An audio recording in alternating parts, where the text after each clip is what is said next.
This makes it clear the entire inheritance goes to the eldest son. The will was genuine, so you can stop doubting it, you awful wife. Wow. Does that mean I get all of his money? My husband looks down on me while my daughter-in-law rejoices. I stare in despair at the will that states, I bequeath the entirety of my $10 million estate to my eldest son. Am I destined to lose everything and be stuck with this horrible man forever? But then, my brother said something that changed everything. My name is Emily. I'm a 55-year-old housewife. I live with my husband, Bob, and we don't have any children. In short, Bob is the epitome of a domineering spouse. From the beginning of our marriage, his word has been law, and I have never been able to oppose or voice my opinions to him. Being 10 years older than me, he has never shown any consideration for my feelings. Even though I devoted myself to him like a slave and worked tirelessly around the house, he would mercilessly berate me if anything displeased him. I was constantly blamed for our inability to have children and cried in secret almost every day. I wanted a divorce but didn't want to worry my family, and lacked the financial means to support myself. I endured living with Bob, who was arrogant and abusive, by gritting my teeth. The only support I had was my father. He was once a highly successful businessman. He built his company from the ground up and turned it into a large enterprise. Although he was a workaholic, he loved my brother and me in his own way. After my mother died in a car accident shortly after my wedding, he buried himself even more in work to escape the loneliness. The strain took its toll. My father suffered a stroke and was rushed to the hospital. Thankfully, his life was not in danger, but he was left with paralysis on his left side. As a result of his relentless hard work, my father's assets had become enormous. I persuaded my father to retire. Concerned about him living alone, I somehow convinced Bob to move in with my father. As soon as my workaholic father retired, he aged rapidly, showing signs of dementia, and soon became bedridden and in need of constant care. The physical and emotional burden on me increased drastically. In addition to my daily household chores and caring for Bob, I had to take care of my father, who had dementia. Sometimes my father would be calm, but other times he would scream and act out in the middle of the night, or wander outside. I couldn't take my eyes off him for a moment, leading to sleepless nights, immense stress, and endless hard work, leaving me constantly exhausted. My father was often in a fog, but there were moments when he was lucid. During those times, we could have peaceful conversations like we used to. He often thanked me and, with a sad smile, said, "At the very least, I want to leave you with a lot." Then my father passed away. It was 3 years after I had started caring for him. I was relieved of the burden of caregiving. But losing my only source of emotional support left me feeling an overwhelming sense of loss and loneliness. The only glimmer of hope was my father's inheritance.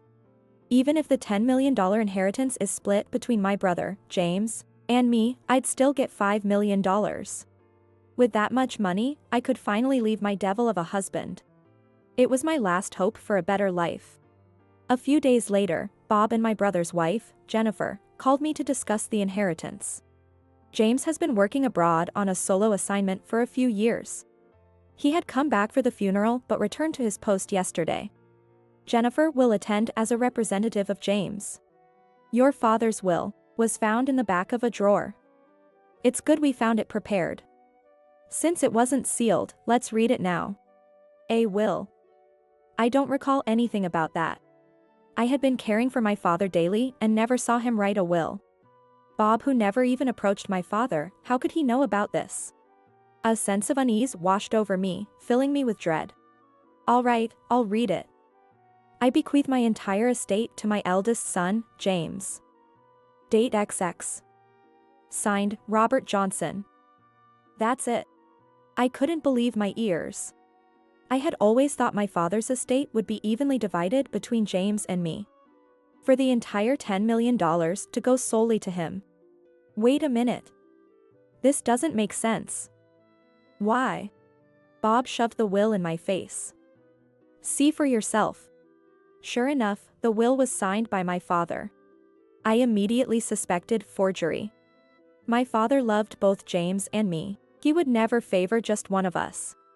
Could my honest and kind-hearted brother really do something so selfish? While I was lost in suspicion, Jennifer chimed in excitedly. Wow. Is it really okay to get all of his dad's money? I feel kind of bad, but if that's what his dad wanted, we have to respect it. I couldn't accept this. As I silently held the will, Bob and Jennifer glared at me. Are you doubting this? Then get a handwriting analysis if you want. You're really terrible, you know. I'll just do that. I whispered, deciding to have the will analyzed. However, the result contradicted my expectations. The handwriting is undoubtedly that of the testator. I was shocked and fell into despair, reflecting on my past. My life had been dedicated to caring for Bob and my father. I had lived in fear of Bob's anger, hurt by his words, and called a worthless woman. But my last days with my father had been happy. I believed he cared about me. But now, the thought that he might have disregarded me was unbearable. I would have to leave the home and land I'd grown accustomed to, as they were part of my father's estate. The dream of divorcing Bob was now gone. Over the weekend, I told Bob about the results of the will analysis. He laughed at me condescendingly. This settles it, all the inheritance goes to James. Now stop your nonsense. The will was genuine, so you should be satisfied, you awful wife. He spat the words and left the house. Recently, he had been away from home more and more. He often came home late from work and was frequently absent on weekends. Although I felt suspicious, I was relieved to not have to face him. Despite Bob's orders, I wanted to speak directly with James about the inheritance. Though he was always busy with work abroad, James was kind and reliable. I arranged a call, mindful of his schedule. After brief greetings, James apologized again for leaving all the caregiving to me, and thanked me for handling the funeral and other procedures. Don't worry about it. By the way, about Dad's inheritance. Was it always decided that you'd get everything? I asked as casually as I could. The thought that my father might not have loved me was unbearable, but I needed to discuss it properly. What? The entire inheritance is left to me? He was shocked. I had assumed Jennifer had already told him, but it seemed this was the first he'd heard of it. The will was genuine, so I didn't expect the outcome to change. I explained everything to him. So, the handwriting on the will was Dad's, and that was all it said? All right, let me think about this for a bit. I'll get back to you. I'll also tell Jennifer not to proceed with any inheritance procedures until she hears from me. Saying that, he hung up. I was perplexed, but I waited for his response. A few days later, James contacted me. He advised me to have a private investigator look into Jennifer's suspicious behavior, and suggested I file a compulsory share claim against him. A compulsory share is the minimum portion of the estate legally guaranteed to the rightful heirs, which varies based on their relationship. In my case, I could claim $2.5 million of my father's $10 million estate. This meant that, even with a will stating the entire estate goes to James, I was entitled to $2.5 million. However, Bob and Jennifer fiercely opposed this. It's already decided, stop making a fuss now. But James had given me further advice. I'm not asking for $2.5 million. All I want is the house and land filled with memories of our father. That's only $1 million out of the $10 million estate. James can have the rest. Despite their continued objections, I pressed on. If things get more complicated, James suggested hiring a lawyer to join the discussions. In that case, I'll receive the full $2.5 million. Bob and Jennifer fell silent. Eventually, they realized it was more advantageous to settle for the $1 million in real estate. We finally reached an agreement on the inheritance distribution. A few days later, the private investigator reported on Jennifer's activities. I immediately contacted James. After various twists and turns, the inheritance procedures were completed without issues. James flew in from abroad for the proceedings. I inherited our father's house and the $1 million in real estate, while James received the remaining $9 million. Jennifer and Bob were pleased, thinking things had gone according to their plan. After leaving the notary's office, the four of us returned to my father's house. As we sat in the living room having coffee, James placed his phone on the table and began to speak. Everyone, great job. Now that the inheritance is settled, I have something to share. Smiling, he pulled a document from his pocket and spread it out on the table. Seeing the contents, Bob and Jennifer's faces froze. The document was titled Last Will and Testament. It was signed and sealed by my father. The date was about 5 years ago. This is the will my father entrusted to me while he was still working. It was created at the notary's office with 2 witnesses, making it legally binding. James explained that my father had prepared it himself before his stroke. After our mother's passing, he wanted to ensure his children were well taken care of, in case anything happened to him. The will stated that of his entire estate, James, who already has substantial assets, will receive 1/4. And the remaining 3/4 will go to Emily, a homemaker. My father said he has no intention of changing the contents of this will in the future, and he included the following statement in the will.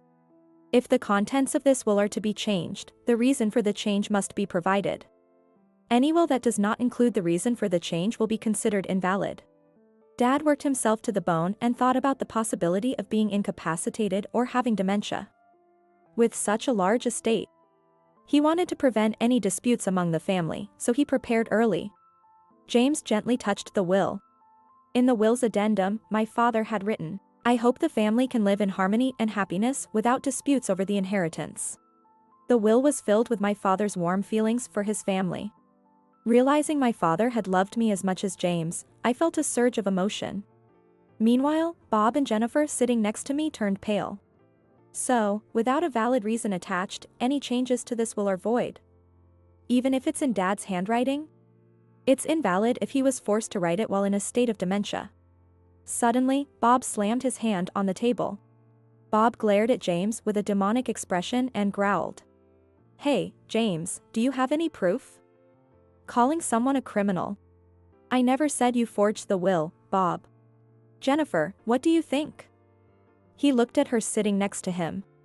Jennifer didn't move. It puzzled me.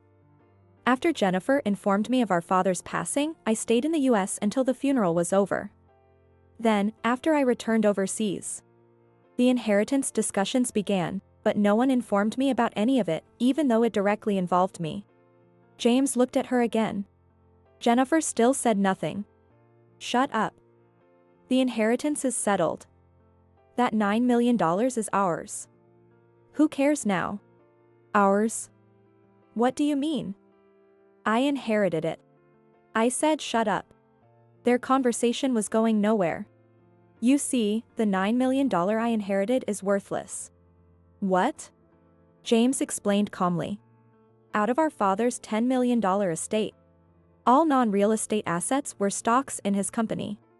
While my father was in charge, the company was prosperous, and the stock value was high.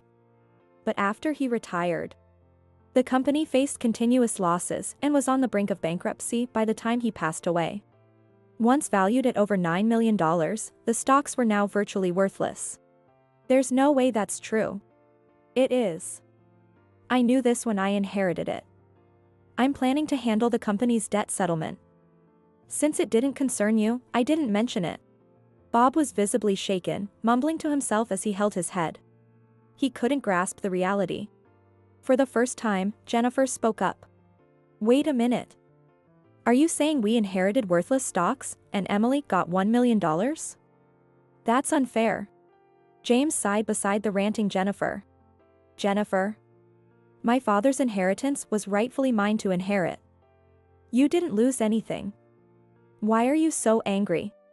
I thought we'd get the whole $10 million. I did so much." Jennifer's rambling was cut short by a sharp look from Bob. "You thought you'd get all of Dad's money, so you teamed up with Bob and also had an affair?" Jennifer and Bob fell silent, their faces frozen. "How?" Jennifer muttered, glancing at James. After our phone call, James began to suspect Jennifer. Why hadn't she informed him about the inheritance? Why had her interactions with him been distant and dismissive? Since he was suspicious about her, he checked her social media and confirmed his suspicions of an affair. "I'm about to come into a huge amount of money. Can't wait to discuss plans with my darling. We're going to have so much fun. I never had such a conversation with you." "Who is a darling?" "It's not what you think, really." Jennifer stammered. Ignoring her, James pulled a large envelope from his bag. He took out several photos and laid them beside the will. The photos showed Jennifer and Bob entering a hotel together. The relationship between the two closely attached individuals was obvious. Since I was overseas, I hired a private investigator. I was curious about your darling. Jennifer trembled, confronted with undeniable evidence. While Jennifer turned pale, Bob's face flushed with anger. Stalking us, huh? What's your problem? With your fake will and these photos? This is... Wait. Jennifer suddenly screamed. In a sickeningly sweet voice, she sidled up to James. Hey, listen, you've got it all wrong. It's all Bob's doing. He told me that if I followed his plan, we'd get all of your father's inheritance. I was just following orders. Don't you think you'd be happy with $10 million? I did it for you. Bob, freshly betrayed, stared at Jennifer with his mouth agape. These pictures, they're just a little fun. I was lonely with you always being overseas. Isn't it partly your fault too? Please forgive me. Even if the $9 million is gone, we can still take the $1 million from Emily's real estate. Did you forge the will? Of course not. It was Bob. He said it was easy and had your father write it. See, I'm not at fault. Exposing the forgery, Bob lunged at Jennifer, but James quickly intervened. You scum. You have no proof. I'll make sure you regret this. You'll pay in the afterlife. As Bob ranted and kicked a chair, James calmly picked up his phone. Oh dear, it seems my phone accidentally went into recording mode. It looks like it recorded everything since I got back to this house. What a slip up. Bob and Jennifer turned pale and fell silent. Also, I forgot to mention, there's a security camera in this room, recording everything. We installed it to monitor Dad's condition. Another coincidence. He continued talking as the living room fell silent. Forging a will is a serious crime. And your threats could be considered criminal intimidation. There's a police station nearby. And they'd come quickly if I called. But if you swear to leave Emily's inheritance alone, I might not need to report this. What do you think? As he said this, he was operating his phone, adding, I'll send this audio recording to my computer overseas for safekeeping. Having silently listened to their exchange until now, I took documents out of my bag and thrust them at Bob. Sign this divorce petition. Now. I placed the signed divorce petition, along with a pen on the table. Wait, let's think this through. I'm sorry. We've been together for so long. Who's been providing for you? I've had enough. Sign it now or I'll call the police. I held my phone with anger. Bob was defeated and signed it. Jennifer, we're finished. You planned to take the money and be with Bob once I got it, didn't you? I heard the records of your interactions with Bob from the detective agency. Jennifer slumped, covering her face. After that, both James and I divorced. After the divorce, Bob left the house. The inheritance he thought he had secured turned out to be worthless. And worse, Jennifer exposed his forgery of the will. And everything that happened in the living room was recorded. He must have been furious, but he was powerless against us. The surveillance camera in the living room was originally installed for my father's care. But it also served to gather evidence of Bob's abusive behavior. When I anticipated a conflict over the inheritance and Bob refusing the divorce, I planned to use the footage as evidence in the divorce court. When I told James about this, he suggested we make use of the camera as well. After the divorce, rumors of the affair spread at Bob's workplace, forcing him to resign. He was reportedly seen by colleagues entering and leaving a hotel with a relative who was not me. His parents had already passed away, and having lost both his home and job, he is now missing. I claimed no alimony, wanting nothing more to do with him, as I had my inheritance. Jennifer, like Bob, lost everything after that incident. During the divorce from James, Jennifer kept pleading, I don't want to break up. Don't abandon me. But irrefutable evidence was presented during mediation, and the divorce was finalized. Jennifer was also charged with alimony, but she had spent a lot of money while James was away, so she was charged for that as well. Leaving her completely penniless. She never had a job, and like Bob, she has no home to return to, so now she lives in a run-down public housing unit, receiving welfare and barely getting by. James is still on his overseas assignment, but he put the house he lived in with Jennifer up for sale. And he moved in with me in the house our father left us. I had always lived modestly, but with James contributing to the household expenses, my life has become more stable. The land my father left has appreciated, now worth over $10 million. Free from caregiving and abuse, I now live peacefully. With my newfound free time, I decided to put my spacious home to use. Around that time, I saw a TV program about foreign students doing homestays and thought, this is it. So, I decided to start a room rental service for my vacant rooms. I began offering affordable rooms to college students and foreign students, and now I live happily and busily with them. We eat meals together, play games, and help each other with assignments. We live together like a big, happy family. On free days, I read stories to children at the local library. I had no children, and I felt distant from Bob. Moreover, I had always been anxious about how lonely I would be if I lost my beloved father. But now I am living unbelievably lively and vibrant days. Even at this age, connecting with young people and contributing to society, even just a little, brings me immense joy. There were many times when I wanted to run away from my life because of the hardships I faced. But now, I'm spending fulfilling days, gently connected with James, my housemates, and the local community. I savor the modest happiness I've finally attained every single day.